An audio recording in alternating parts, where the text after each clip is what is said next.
Hi guys. My name is Violet. I'm 23. And I'm scared. I don't understand what's happening to me. And I really hope somebody can help. It was Friday afternoon. I came back to my apartment after work to find all of my boyfriend's stuff gone. Save a folded slip of paper leaning against the summer breeze candle in the center of our little round dining table. It seems so cliché that I almost didn't believe it. The note said something to the tune of, "I can't do this anymore." I gave my portion of the rant to Jerry. "I don't want my Tupperware back." I'm paraphrasing. But only slightly. It was devoid of personality and rather unfeeling. Just as Chris has become since we graduated. Whether it was the fear of a stable adult life, a tearing off of college's happy-go-lucky veil, or just sheer boredom, I didn't know. Whatever it was, I'd felt it too. And I'm almost ashamed to say I was happy he left first, so I could keep the apartment. In the few moments it took to read the brief letter, my brain skipped across the stages of grief like a smooth stone launched from a father's hand, sinking only when it reached acceptance. Chris was gone. I was relieved. I called up my girlfriend Sabrina, and after suffering through her half-hearted condolences, I asked if she wanted to go out that night. To where? Sabrina asked. Like a bar or something? Yeah. Sure. Alright. Are you sure you're okay? The concern in her voice was evident. I had never been a partying type. And the first and last time I drank was a Jell-O shot on my 21st birthday. Chris didn't know about that one. He had never approved of drinking alcohol. So I generally stayed away from it. Yes. I'm in the mood to get wasted. I cringed as soon as the word exited my mouth. Alright. She still sounded hesitant. Which was honestly fair. I'll see you at 8? Yes. Ma'am. We met at a place called Macduff's Bar and Grill, which was a quaint Irish pub that Sabrina had apparently been to before. The benches and tables were lacquered strips of wood with all the grain and knots showing. And the cozy room glowed in the orange light of a couple wrought iron chandeliers. Great vibes. I love all that old-timey crap. They served several types of Irish beer and whiskey, but I opted for a mojito, which the Sabrina said might be a better gateway drink. She was right. It was fizzy and sugary. And before I knew it, only small lumps of eviscerated lime slices and mint leaves lay at the bottom of my two empty glasses. It was around that time that I first noticed him. He was cute, with a curated black beard shadowing his carved jaw. A pair of green eyes flickered between the variety of patrons sitting around him. But he did not initiate any conversations. He tapped absently against a partially full glass of beer, the condensation wetting his fingertips. For a few minutes, I watched him as he watched them. It wasn't long before his gaze wandered toward me and stopped.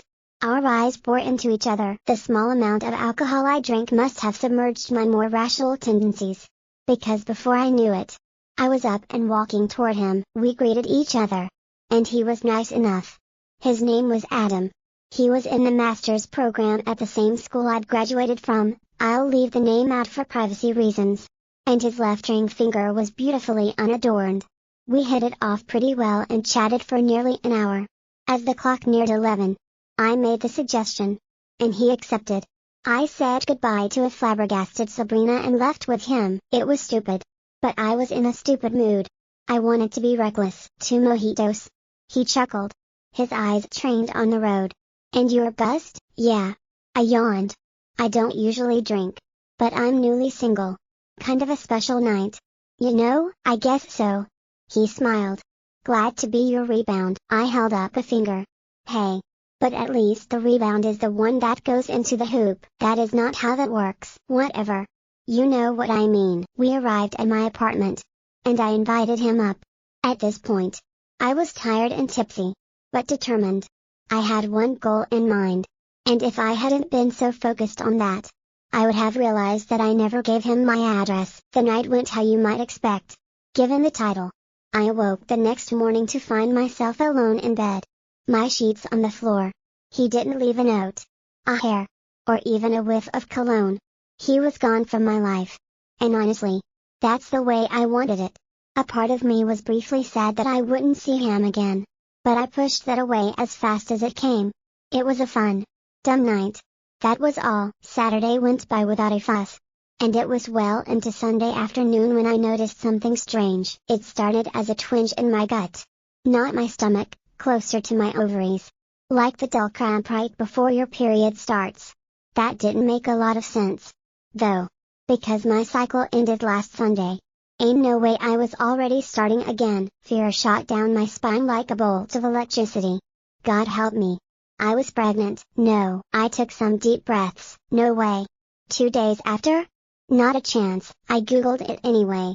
1 to 2 weeks after conception. The internet said. Okay. That's debunked. Then. Unless I'm in some kind of 1 in a million situation. But that's pretty unlikely. The answer hit me like a blind man driving a bulldozer. 3 fateful letters, STD. I spent the next couple of hours scrolling through WebMD and Reddit forums. Comparing answers and clicking on reference links as my panic rose and subsided in hot waves. ChatGPT told me not to worry, I probably had ovarian cancer. But since I'd caught it early, the doctors would be able to stop it. No problem. Yup, nothing was useful. Nobody could diagnose a pinching twinge in the lower abdomen after sex. Which honestly made a lot of sense. And I could admit that I was probably overthinking things. So, I did what I should have done 3 or 4 hours ago and called Sabrina. I don't know what to say. Vi. You kinda did this one to yourself. I picked at a spot of dried oatmeal on my jeans. So you think I'm right? Then? I have. An STD, girl. I work at Taco Bell. How do you expect me to know? Do you have a gynecologist? There's the one who did my pap smear. But it's been a couple years. I don't know if she still works there. Just go to that same place. I'm sure somebody there can help you. I could sense the thinly veiled frustration in her voice. Which was valid. Why was I forcing her to deal with my mistake? I was an adult. I could figure these things out myself, thanks. Sabrina. I hung up the call and rested my forehead on the surface of the table. Ugh.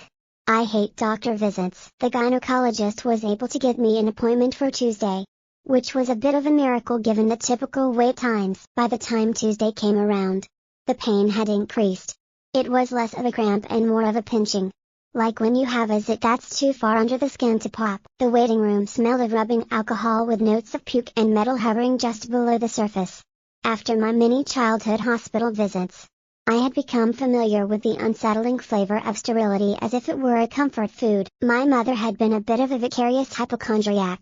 She used my Medicaid health insurance as if it were a lifetime pass to a theme park, driving me to the ER every time I had a sniffle or a stomachache or even a larger than normal bug bite. It instilled in me a great dread of waiting rooms and hospital beds, that timeless liminality that drove me to nearly Lovecraftian insanity. As I sat waiting for a nursing aide to call my name, I scrolled mindlessly through Instagram reels in an attempt to assuage my fear. I had to believe that this pain was probably nothing. Just like the many pointless hospital trips of my childhood. That raspy cough had not been tuberculosis. Those muscle aches had not been Ebola. That vomiting and diarrhea was just a stomach bug. Not E. coli. Sad but ironic that COVID was what kicked my mom's bucket. When I was finally called in, my fear of waiting was replaced with the anticipation of a diagnosis. What if it really was cancer or something like that? What if I only had months to live? Did I need to write a will? Looking back, ovarian cancer would have been a blessing. The aide ran me through all the traditional rigmarole, medical history, blood pressure, pee in a cup, etc. Finally, after a bit more mindless waiting, Dr. Kamani arrived. I let her know right away that I thought it was an STD, based on my research. She nodded and smiled and said that she appreciated my input. But she would have to check off her boxes for the sake of a holistic diagnosis. I can't remember all the questions she asked. But my answers in this pathological choose-your-own adventure seemed to lead us to one unfortunate conclusion, a pelvic exam. I'll spare you the gruesome details. But let's just say I was more than a little embarrassed and uncomfortable. Do you feel anything strange? Dr. Kamani asked. You mean, besides your fingers up my vagina? I wanted to say. But I held back the sarcasm. What would be considered strange? Could be pain any different than what you've already been feeling? No. I don't think so.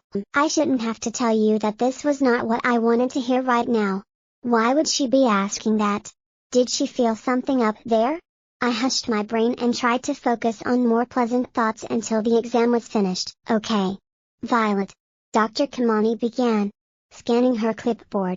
I believe you have a vaginal cyst. Very likely acquired as a result of chlamydia bacteria. They are rare. But they do happen. I applied light pressure to it. But you said you did not feel pain. Which is unusual. But not impossible. I am prescribing you doxycycline. Which is an antibiotic. Your pain should clear up in about 3 days. But you can continue to take it until it runs out. Do you have any questions? Nope. Thanks, great. Don't forget to follow up with your PCP. Yep, cool. Dude. I have chlamydia. Thank you. Reckless Violet. For that gift, however. I was relieved to have a diagnosis. Probably a bit too relieved. Actually. If I'd taken some more time to think about it. Maybe I would have questioned why the pain had started closer to my ovaries. Rather than in the vagina itself. Well. The 3 days passed. And despite my hopes and dreams. The pain did not subside. In fact. It grew exponentially worse. The 3rd day. I had to take PTO from work. Because every step felt like a screwdriver was stabbing me in the bits. I had been taking those antibiotics religiously, once every 12 hours, but they didn't seem to be doing anything. I was getting frustrated at this point. Because I really did not want to return to the gynecologist. But what choice did I have? Obviously. This was a misdiagnosis. If my symptoms were supposed to disappear in 3 days before I went in, I decided to do a little self-examination to see what I could feel. Maybe I was just tweaking. And the cyst was actually going away. If that was the case, then I might be able to avoid the doctor wincing through the constant bouts of pain. I did my very best to check myself. I didn't notice anything out of the ordinary. Until I was a couple inches in. The tips of my fingernails clacked against something hard. I yanked my fingers out of there in a split second and lay on the carpet. Frozen. Adrenaline pounded through my body, temporarily numbing the pain in my pelvis. For almost a full minute, my brain didn't seem to know how to think. What was that? I briefly entertained the idea that maybe I'd just tapped on my bone. But that didn't make any sense at all. No. It wasn't a bone. I could tell it wasn't a part of me in the same way you can feel the difference between hair extensions and real human hair. My heart thrummed. And my teeth chattered. I reached a shaking hand back down and tried to feel it again. When my fingers touched it, my stomach turned. But I kept them there. I moved my fingers outward. Its surface was rounded slightly. I pushed gently against it. And it shifted. Something jabbed into the underside of my bladder. And for a moment, every part of my insides that was touching this object felt a slight increase in pressure. Like when you swallow a too large bite of hamburger. And you can feel its shape as it descends through your esophagus. I yelped in surprise and quickly withdrew my hand again. I closed my eyes and muttered 700 prayers under my breath. With shaking hands, I called 911. 911. What is your emergency? My voice breaking. I explained my situation to the best of my ability, leaving out the part about the object. I was in a lot of pain and needed to be taken to the hospital. That's all they needed to know right now. The EMTs asked if I was pregnant. Given the location of my pain, no. I'm not freaking pregnant. Do I look pregnant to you? A loaded question that shut up the 2 men in the back of the ambulance with me. They gave me some morphine. And the pain receded. But nothing could take away the feeling of that object shifting inside of me when I pressed on it. Needless to say, I was a bit loopy for the next 2 hours. While they checked me into a room and hooked me up to and for, a blur of nurses and doctors flew in and out of the room. And by the time they decided to put me through an MRI, I was mostly alert again. Though the pain was returning. Being in the MRI machine was a claustrophobic nightmare. I tried to console myself by imagining that this was how Ripley felt in the cryo-sleep bed at the end of the first Alien. But that just reminded me of the whole chest burster situation. Which didn't help my mood. Nothing unusual happened during the MRI. And I was waiting in my room for another dose of morphine when a doctor walked in with a sheaf of photo paper. So, he began, shuffling the papers nervously. I'm not exactly sure how to, well, say this. But is there any way you accidentally put something up there and don't remember? No. I replied in a stern tone. I ground my teeth together as the pulses of pain began to grow again. What is it? Maybe it's better if you see it for yourself. He handed me one of the sheets of paper. I took it and perused it. It was a cross-sectional shot of my pelvis. I could see my organs in what I assumed were their normal positions, though I couldn't tell what was what. I traced up from my groin to where I knew the object to be, an oblong shape rested in the center, maybe 2 inches by 3 inches, pressing out against everything around it. Its edges were gently curved, and inside it lay a strange, twisted form that I couldn't understand. What am I looking at? My voice cracked. We believe it's... He cleared his throat. An egg. Excuse me? It's an egg. We don't know what kind of egg. But it is definitely an egg. And how did it get in there? I sure didn't do it. He nodded. Yes. We can tell. It appears as if it originated in your cervix and then expanded, putting pressure on the surrounding organs and bones. You feel so much pain up higher because so much pressure has been placed on your pelvis that it has a hairline fracture, which you can see as that thin line across your pubic bone. This was too much information. My head felt like it was imploding. Can you get it out? I couldn't breathe. I was drowning amidst a tidal wave of pain and disgust in medical terminology. At this point, I didn't care what it was or how it got there. I just wanted it out of my body. Technically, yes, the doctor replied. But there is a risk. Yeah. Well, there's a risk of leaving it inside too. He nodded slowly. Agreed. You'll have to sign a consent form that allows us to perform the surgery. I have to warn you that this will be a very invasive surgery. And there is a risk that it may sterilize you. I gritted my teeth at another wave of abdominal pain. Okay. I grunted. If this is what pregnancy is like, I think I'm good. Very well. He opened the door and beckoned. A nurse clad in black scrubs stepped inside, a clipboard in hand. She slipped it onto my lap, and I scratched out a jagged signature. My hands were shaking so much. It was another hour of steadily increasing pain before I saw anybody else. Imagine not pooping for a month and then all those festering turds coalesce into a rat king that will do anything to break free of its fleshy prison. And the pain only increased, as if the egg was still expanding. I could feel that hairline fracture now. The pressure was literally splitting the bone in two. A millimeter at a time. We're ready to go, a nurse said, though I barely registered her voice. My vision was blurry, and cold air washed against my damp cheeks. I didn't remember crying. The metal clack clack clack of the bed's uneven wheels on the linoleum felt like somebody with a staple gun and an itchy trigger finger thought I was a 2x4. It took an eternity to get to the operating room.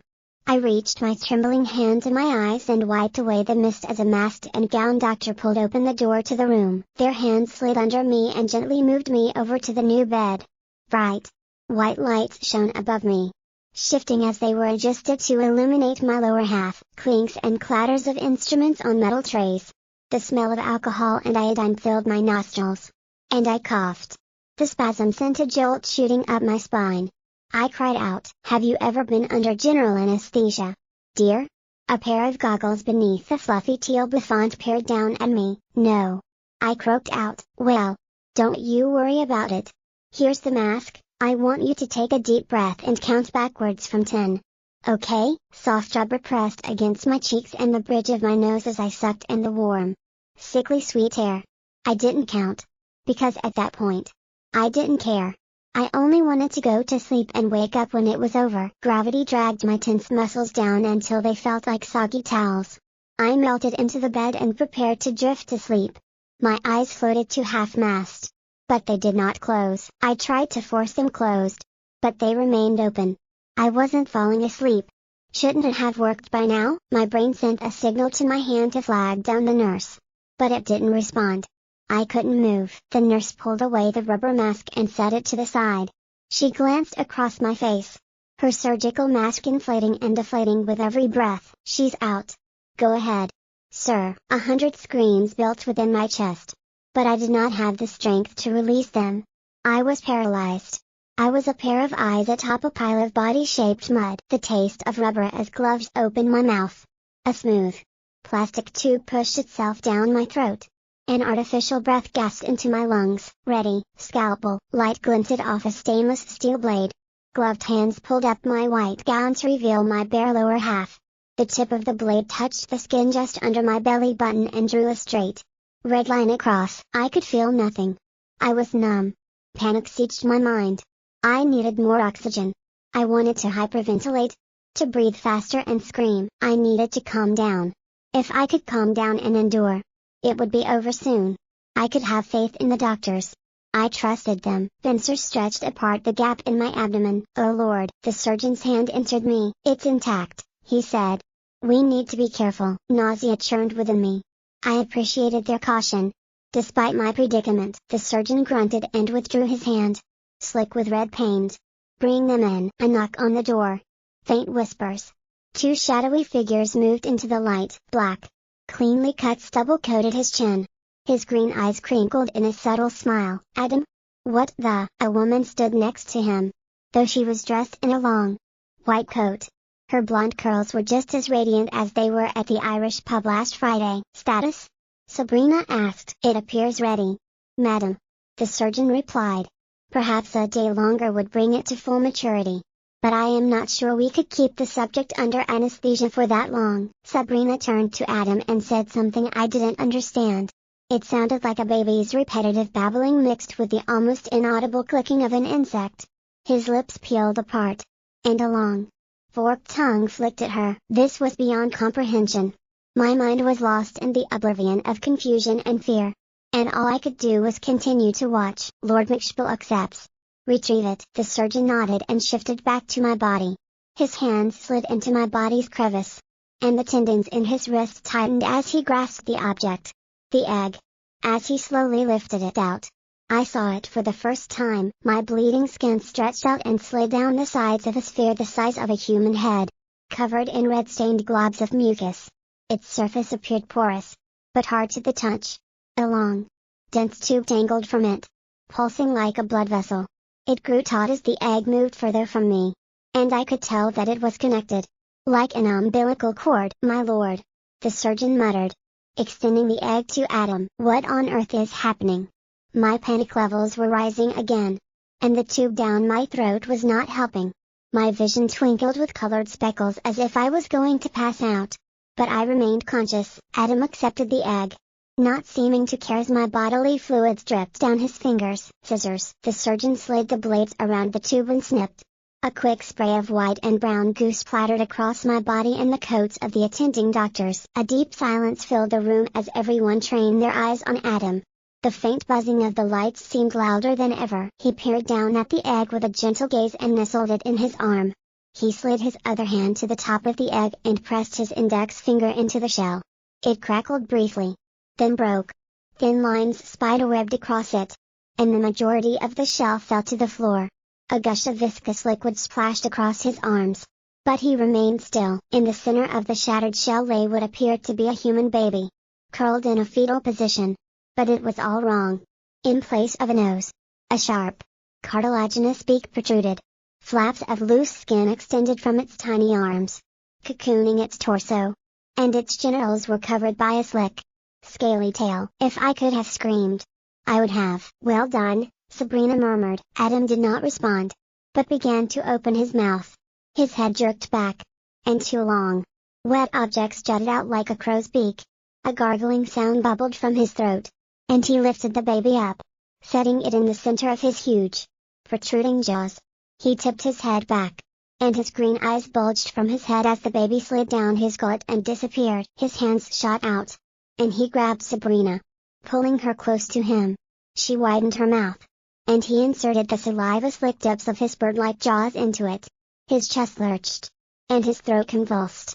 A partially digested arm slid into her mouth, and she stumbled backward, chewing roughly, as she masticated her portion of the infant thing.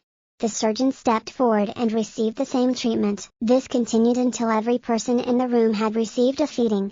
At this point, my mind felt numb and distant, like I was floating through a dream. I couldn't rationalize what I was seeing. Adam's head jolted, and the fleshy beak slid back into his mouth, disappearing.